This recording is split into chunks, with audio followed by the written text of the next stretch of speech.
Good morning students. आज का अपना टॉपिक कोणीय संवेग होगा, एंगुलर मोमेंटम। पिछले वीडियो में हमने बल आघूर्ण पढ़ा हुआ था।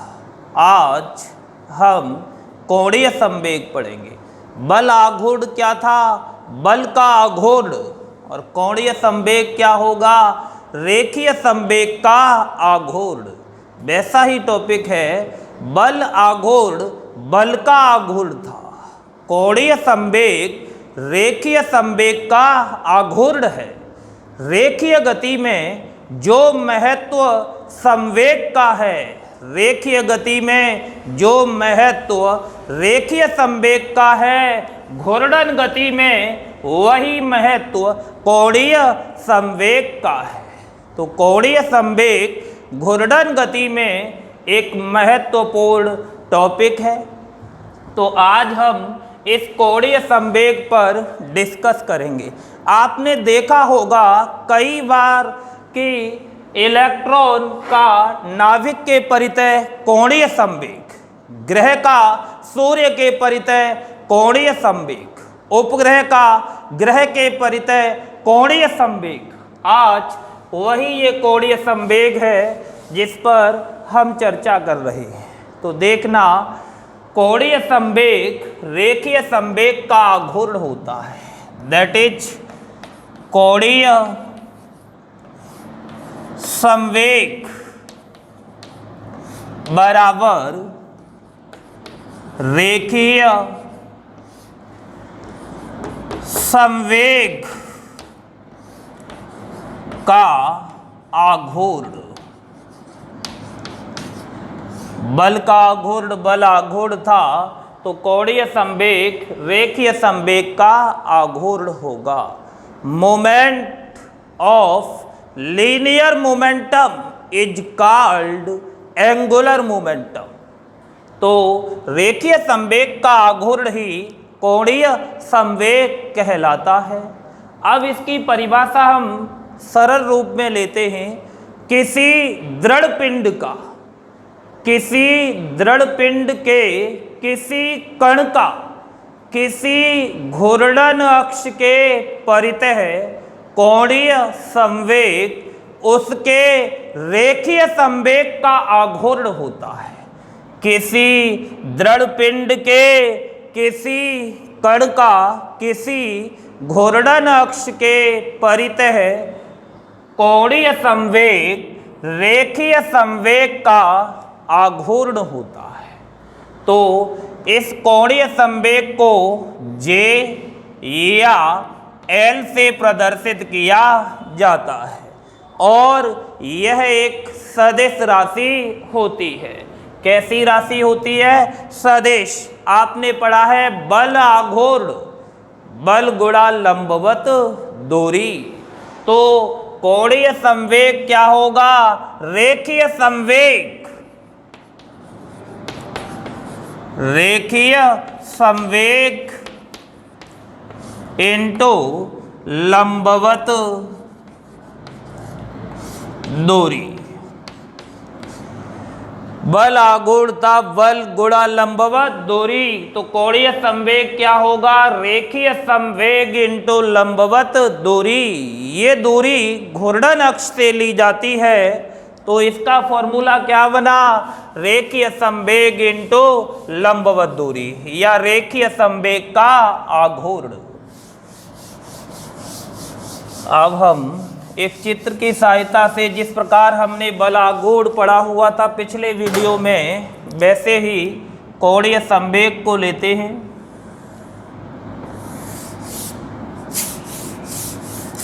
ये कोई दृढ़ पिंड है, किसी भी आकार का। ये रहा,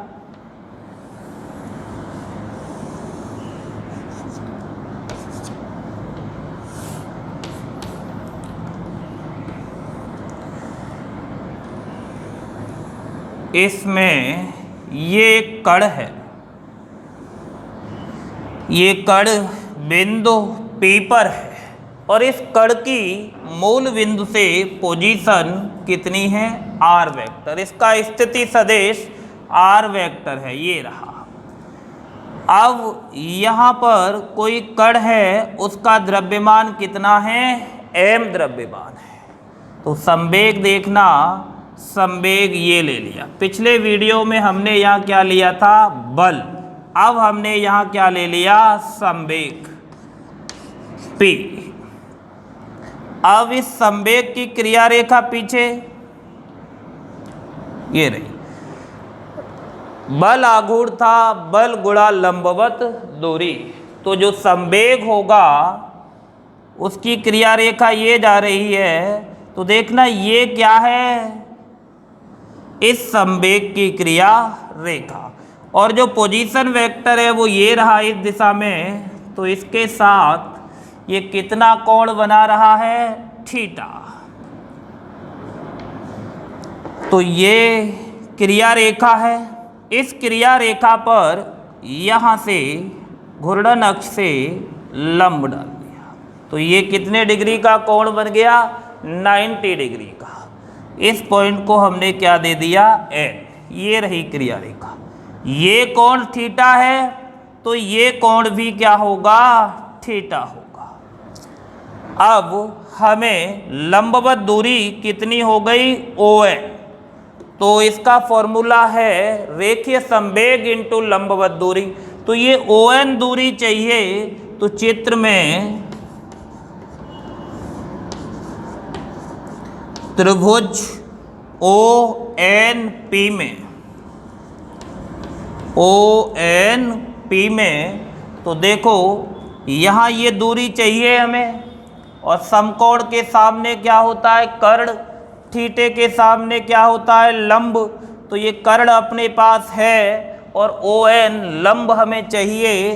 तो कौन सा थीटा फिट होगा इस त्रिभुज में, साइन थीटा, लंब और कर्ण के रूप में।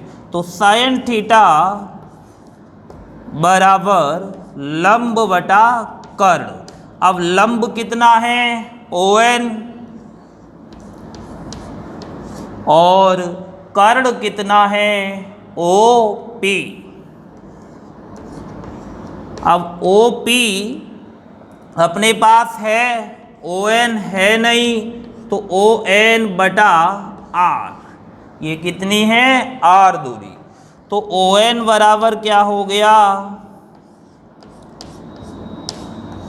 R sine theta. ये आ गया। तो लंबवत दूरी ON बराबर कितनी आ गई, R साइन थीटा। अब कोणीय संवेग,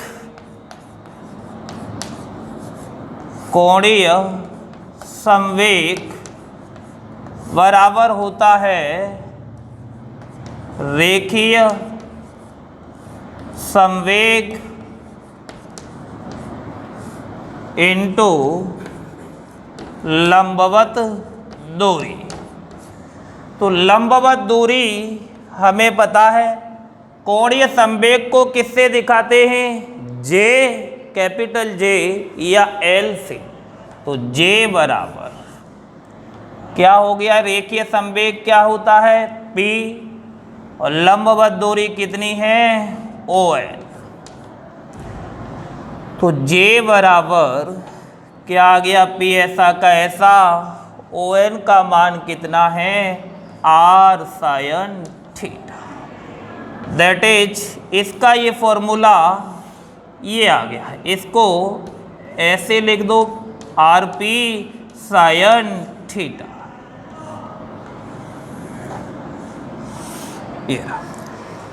अब यहाँ J का मान R पर निर्भर कर रहा है, P पर निर्भर कर रहा है और थीटा पर निर्भर कर रहा है। थीटा क्या है, R और P के मध्य का कोण। R और P के मध्य का कोण क्या है, थीटा। और इस थीटे पर निर्भर कर रहा है कोणीय संवेग J का मान।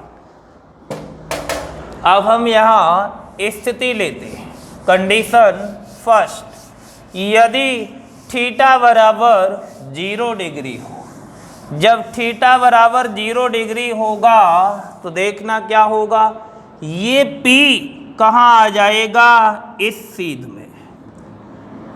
अर्थात P और R एक ही दिशा में होंगे, दोनों समांतर होंगे, उस स्थिति में थीटा बराबर 0 डिग्री होगा। तो कंडीशन फर्स्ट,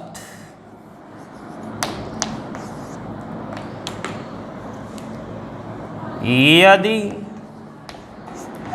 थीटा बराबर 0 डिग्री हो तो J बराबर आर पी साइन 0। साइन 0 का मान कितना होता है? 0। तो J बराबर क्या होगा? आर पी, और ये 0 हो जाएगा डायरेक्ट ही, मैंने यहाँ J बराबर क्या लिख दिया? 0। तो कोणीय संवेग क्या होगा? मिनिमम। अब सेकंड कंडीशन, न्यूनतम होगा जब थीटा बराबर क्या होगा? 0 डिग्री। सेकंड, यदि थीटा बराबर 90 डिग्री हो, थीटा बराबर 90 डिग्री हो, दैट इज यो आ गया P। 90 डिग्री होने पर J बराबर R P sine 90 degree. Sine 90 का मान कितना होता है? 1। तो बचा क्या? आर पी, ये आ गया, और ये क्या है? अधिकतम, मैक्सिमम। इसको आगे भी लिख सकते हैं, ये रेखीय संवेग है। हम पढ़ रहे थे सदियों से कि P बराबर क्या होता है? mv। रेखीय संवेग P बराबर mv होता है। ये वैल्यू यदि यहाँ रख दी जाए तो J बराबर क्या होगा? mv r। आपने इसे कई बार सुना हुआ है कि इलेक्ट्रॉन उन्हीं कक्षाओं में चक्कर लगाता है जिनमें उसका कोणीय संवेग h/2 पाई का पूर्ण गुणज होता है। MVR वहां सुन रखा है आपने, MVR बराबर NH/2 पाई। तो ये वही MVR है। ऐसे ही आपने केपलर के नियम पढ़े हुए थे, उसमें भी पढ़ रखा है कि कोणीय संवेग संरक्षण नियम का पालन करते हैं ग्रह। इलेक्ट्रॉन भी कोणीय संवेग संरक्षण के नियम का पालन करता है। अब ये जो कोणीय संवेग है, यह एक सदिश राशि होती है, तो इसको हम सदिश रूप में लिखते हैं। सदिश रूप में ये क्या होगा? J वेक्टर बराबर R क्रॉस P।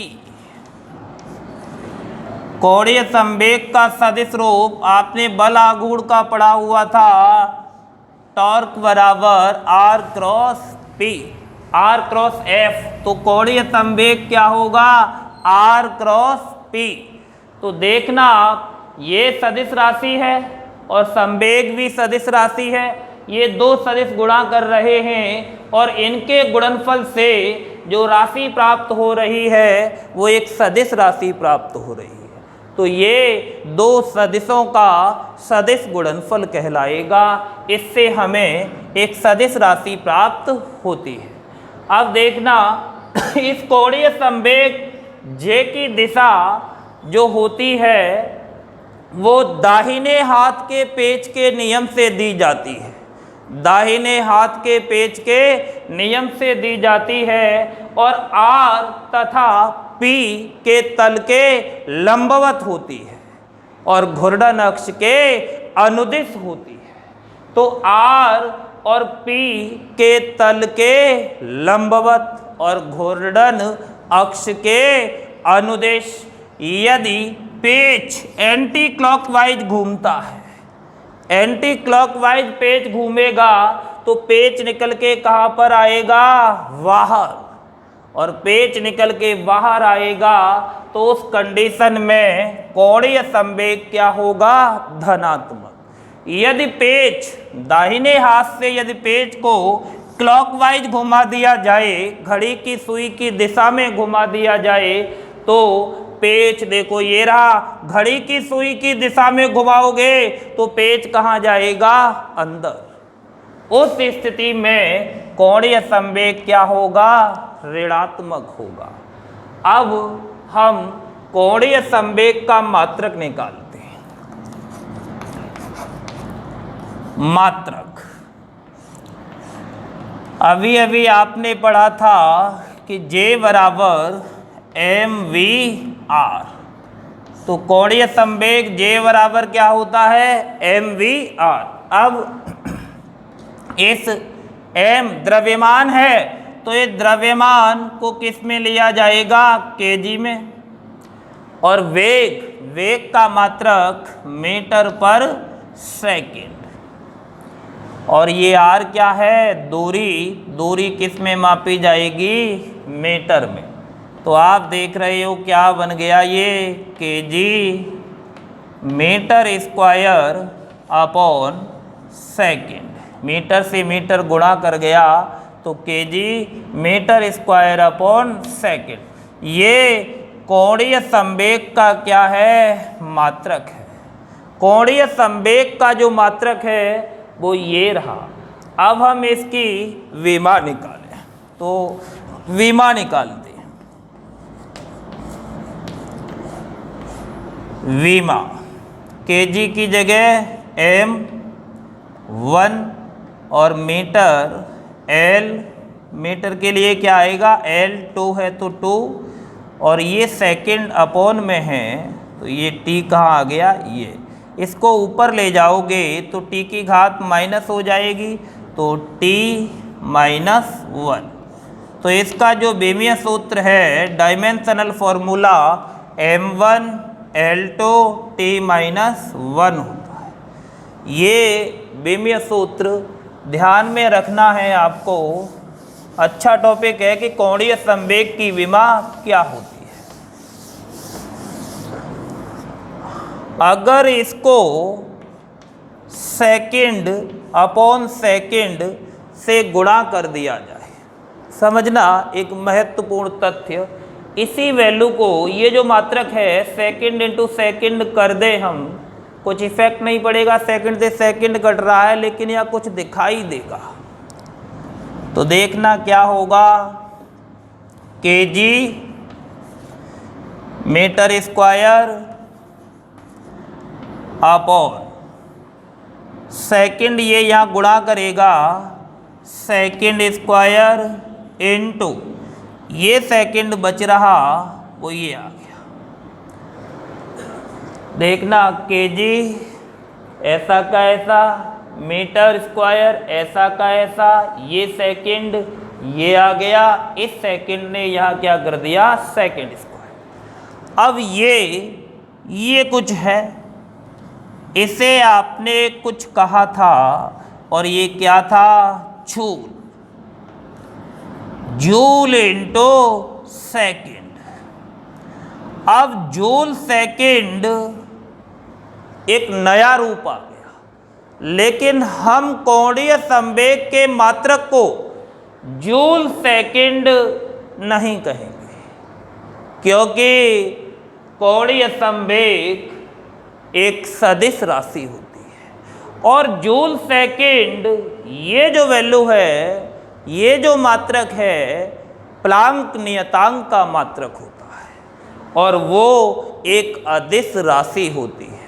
तो कोणीय संवेग के मात्रक को जूल सेकेंड की बजाय kg metre square upon second कहना अधिक सार्थक होगा।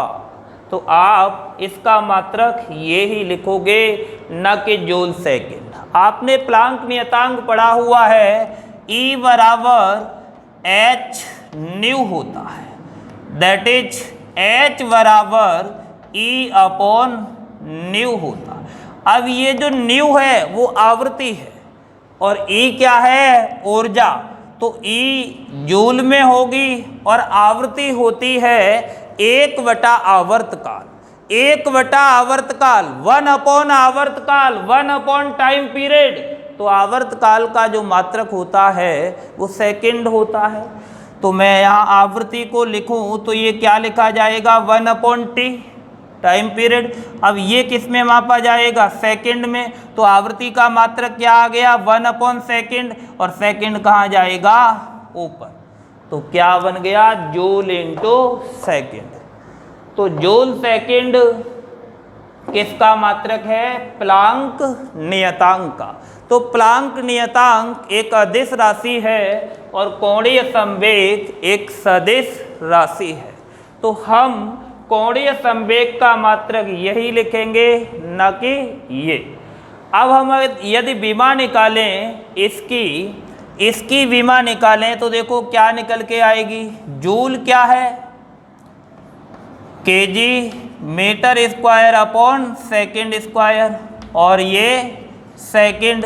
तो सेकंड से सेकंड गया, क्या बचा, kg metre square upon second. ये सेकंड से सेकंड कट गया। अब आप देखो इसकी जो विमा निकालेंगे, m1 L2 T माइनस 1, ये रही। ये विमा किसकी आ गई, प्लांक नियतांक h की विमा।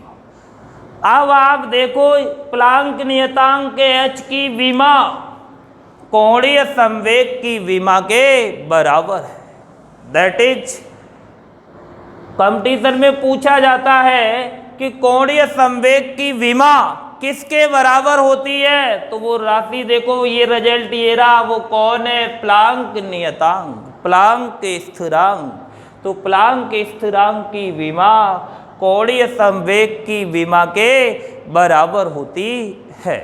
तो ये था कोणीय संवेग के बारे में डिस्कस। धन्यवाद।